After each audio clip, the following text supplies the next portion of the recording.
नमस्कार, खबरों की खबर में आपका स्वागत है।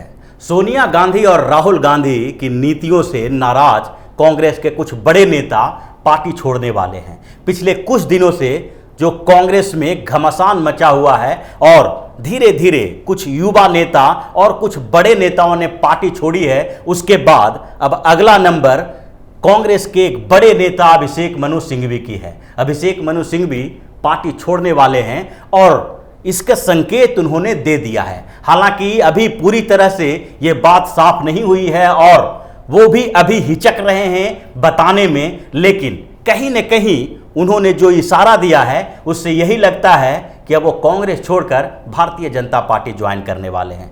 कांग्रेस की जो कुछ नीतियां हैं जिसके कारण हर दौर में कुछ बड़े नेता उनका साथ छोड़ देते हैं। चाहे कश्मीर की पॉलिटिक्स को देखिए, कश्मीर से जब विशेष राज्य का दर्जा छीना गया था उस समय भी कांग्रेस के कई नेता नाराज थे।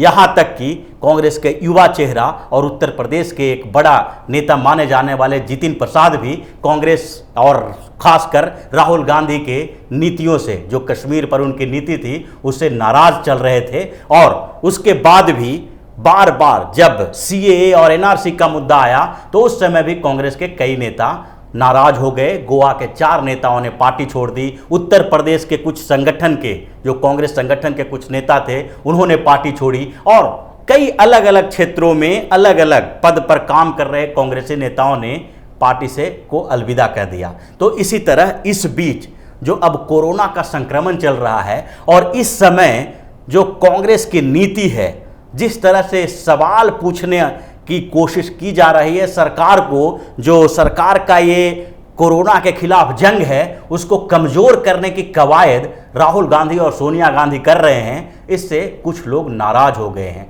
और जिन लोगों को पहले से पार्टी में थोड़ा दरकिनार किया जा रहा था, उनका इंपॉर्टेंस कम किया जा रहा था, वो अब धीरे धीरे पार्टी से बाहर निकलने की तैयारी में लग गए हैं। और उसी में से एक नाम है अभिषेक मनु सिंघवी का। अभिषेक मनु सिंघवी इसलिए भी नाराज हैं कि अभी कुछ समय पहले जो कोरोना के संक्रमण के दौर में जब कांग्रेस पार्टी ने, यानी कांग्रेस पार्टी के अंतरिम अध्यक्ष सोनिया गांधी ने एक टीम बनाई, कंसल्टेटिव टीम, जो ये ग्रुप है जो सरकार को सलाह देने के लिए बनाई गई है और सरकार की नीतियों को एनालाइज करने के लिए बनाई गई है कि ये कोरोना का संक्रमण जो चल रहा है उस संक्रमण के समय में सरकार की नीतियां कैसे विफल रही है, इसके लिए कांग्रेस के अंतरिम अध्यक्ष सोनिया गांधी ने एक टीम बनाई। 11 सदस्यों की इस टीम में पूर्व प्रधानमंत्री मनमोहन सिंह, राहुल गांधी, पी चिदम्बरम, मनीष तिवारी, यहाँ तक कि सुरजेवाला, जो रणदीप सिंह सुरजेवाला हैं, उसके बाद जयराम रमेश, सुप्रिया सुनीत, सोशल मीडिया जो कांग्रेस के देख रहे हैं, जो उसका नेतृत्व कर रहे हैं रोहन गुप्ता, ये सारे लोग शामिल हैं, 11 लोग शामिल हैं। लेकिन उसमें भी अभिषेक मनु सिंघवी को स्थान नहीं दिया गया, चिदम्बरम को स्थान दिया गया। पी चिदम्बरम साहब उसमें शामिल हैं लेकिन सिंघवी साहब शामिल नहीं किए गए। इस बात से भी वो नाराज चल रहे हैं कि आखिर हर मौके पर उनको दरकिनार क्यों किया जा रहा है।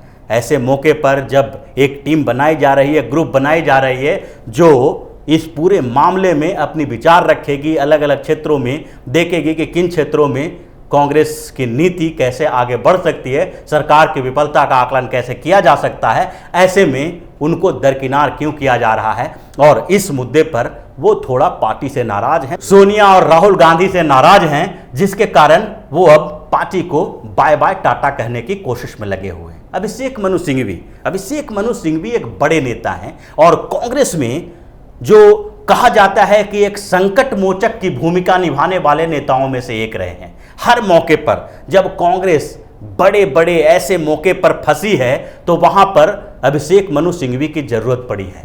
आप 2-3 उदाहरण देंगे आपके पास, जिससे ये समझ में आ जाएगा कि ऐसे मौके पर वहाँ पर कपिल सिब्बल और पी चिदम्बरम जैसे बड़े वकील और नेता काम नहीं आए थे, बल्कि अभिषेक मनु सिंघवी ही काम आए थे कांग्रेस के लिए।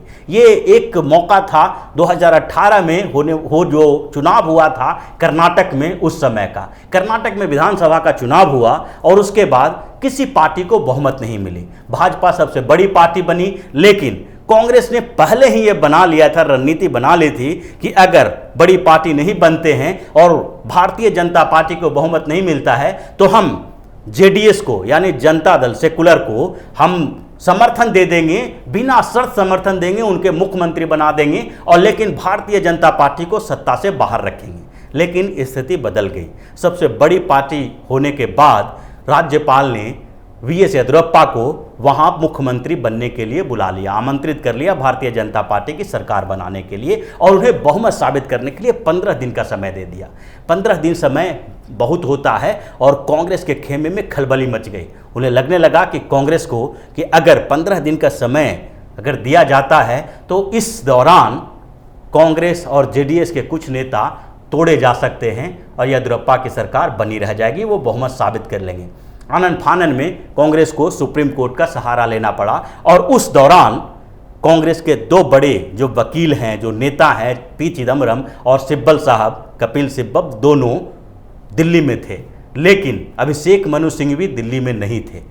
और उस समय कांग्रेस को सबसे ज़्यादा ज़रूरत अभिषेक मनु सिंघवी की थी, क्योंकि पॉलिटिकल मामलों में सुप्रीम कोर्ट में उनका नेतृत्व, प्रतिनिधित्व अभिषेक मनु सिंघवी ही करते रहे हैं। वो उस समय चंडीगढ़ थे और चंडीगढ़ से उन्हें फ़ोन करके दिल्ली बुलाना था। आनन फानन में उन्हें दिल्ली बुलाने की तैयारी की गई, उनको फ़ोन पर बातचीत की गई, फ़ोन पर ही उन्होंने पूरा ड्राफ्ट तैयार करवाया और उसके बाद चंडीगढ़ से दिल्ली लाने के लिए, जैसे उस समय एयरपोर्ट बंद हो चुका था, रात का समय था, कोई और प्लेन नहीं थी, तो वैसे में कांग्रेस ने चार्टर प्लेन भेजा और चंडीगढ़ से दिल्ली अभिषेक मनु सिंघवी को बुलाया गया।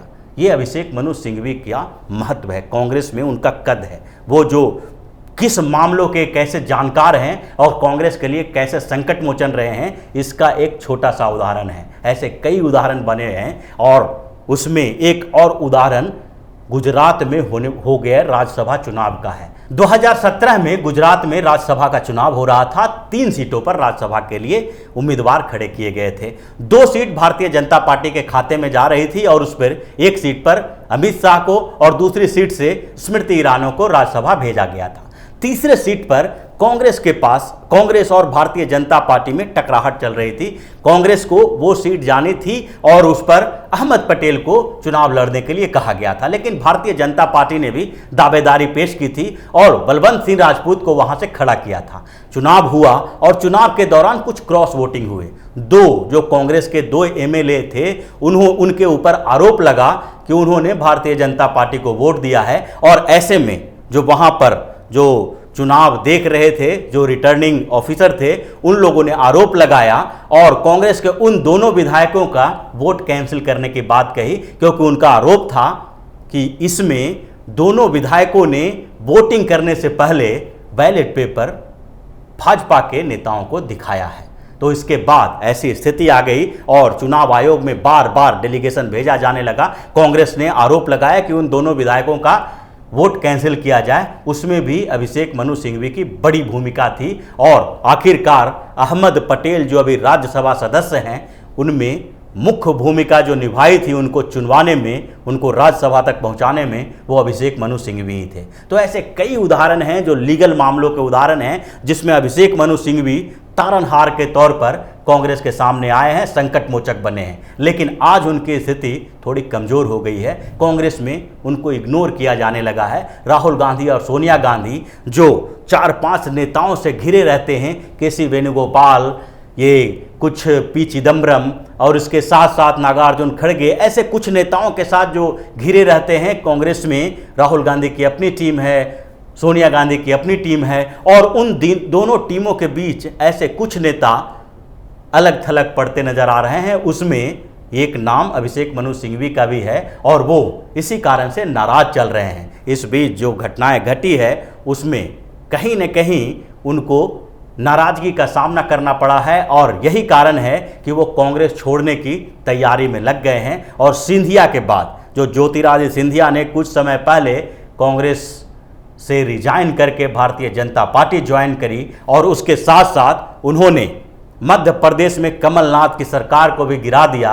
ऐसे ही अब जब ये ऐसी स्थिति आ गई है तो अभिषेक मनु सिंघवी की भी यहाँ से विदाई होगी और उसके बाद वो भारतीय जनता पार्टी में शामिल होंगे। हो सकता है इसमें कुछ समय लग जाए, लेकिन सिंघवी ने लगभग अपना विचार बना लिया है कि अब कांग्रेस पार्टी को बाय बाय करना है, क्योंकि इस बीच जो अभी राज्यसभा में वो जो राज्यसभा के सदस्य हैं उसमें भी कांग्रेस का बहुत बड़ा योगदान नहीं था। कांग्रेस ने उनको पश्चिम बंगाल से राज्यसभा का चुनाव लड़ने के लिए भेज दिया था, जहां कांग्रेस के पास इतनी सीटें ही नहीं थी, इतने विधायक नहीं थे जो उनको राज्यसभा भेजा जा सकता हो। लेकिन अभिषेक मनु सिंघवी का जो पर्सनल बिहेवियर है, पर्सनल कॉन्टेक्ट है, उसका फ़ायदा उठा के अभिषेक मनु सिंघवी ने ममता बनर्जी के साथ साठगांठ किया। ममता बनर्जी के समर्थन से सिंघवी राज्यसभा के सदस्य हैं, न कि सिर्फ कांग्रेस के आधार पर। तो अभी कांग्रेस में सिंघवी के बाद भी कई नेता हैं जो छोड़ने वाले हैं। उसमें जिस तरह से पिछले 6 महीनों में